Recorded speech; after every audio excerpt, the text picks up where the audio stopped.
شروع اللہ کا نام لے کر جو بڑا مہربان نہایت رحم والا ہے۔ یہ لوگ کس چیز کی نسبت ایک دوسرے سے پوچھتے ہیں؟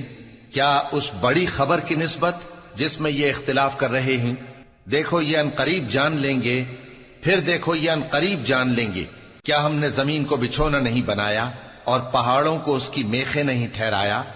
اور ہم نے تم کو جوڑا جوڑا پیدا کیا اور نیند کو تمہارے لیے موجب آرام بنایا اور رات کو پردہ مقرر کیا اور دن کو معاش کا وقت قرار دیا، اور تمہارے اوپر 7 مضبوط آسمان بنائے اور آفتاب کا روشن چراغ بنایا، اور نچڑتے بادلوں سے موسلا دھار میں برسایا تاکہ ہم اس سے اناج اور نباتات پیدا کریں اور گھنے گھنے باغ۔ بے شک فیصلے کا دن مقرر ہے، جس دن سور پھونکا جائے گا تو تم لوگ فوج در فوج موجود ہوگے، اور آسمان کھولا جائے گا تو اس میں دروازے ہو جائیں گے، اور پہاڑ چلائے جائیں گے تو وہ ریت ہو کر رہ جائیں گے۔ بے شک دوزخ گھات میں ہے، یعنی سرکشوں کے لیے کہ ان کا وہی ٹھکانہ ہے، اس میں وہ صدیوں پڑے رہیں گے۔ وہاں نہ ٹھنڈک کا مزہ چکھیں گے، نہ کچھ پینا نصیب ہوگا مگر کھولتا پانی اور بدبودار پیپ۔ یہ بدلہ ہے ان کے اعمال کے موافق۔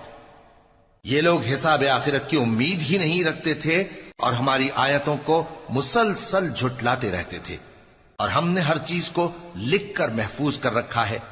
سو اب مزہ چکھو، ہم تم پر عذاب ہی بڑھاتے جائیں گے۔ بے شک پرہیزگاروں کے لیے کامیابی کا گھر ہے، یعنی باغ اور انگور اور ہم عمر بھرپور جوان عورتیں اور شراب کے چھلکتے ہوئے جام۔ وہاں وہ نہ بیہودہ بات سنیں گے نہ جھٹلانے کی باتیں۔ اے نبی صلی اللہ علیہ وآلہ وسلم، یہ تمہارے پروردگار کی طرف سے صلہ ہوگا جو حساب کے مطابق انعام ہوگا۔ وہ پروردگار کہ جو کچھ آسمانوں اور زمین میں اور جو ان دونوں کے درمیان ہے سب کا مالک ہے، بڑا مہربان ہے، کسی کو اس سے بات کرنے کا یارہ نہ ہوگا۔ جس دن جبریل امین اور دوسرے فرشتے صف باندھ کر کھڑے ہوں گے تو کوئی بول نہ سکے گا مگر جس کو رحمان اجازت بخشے، اور وہ بات بھی درست ہی کہے۔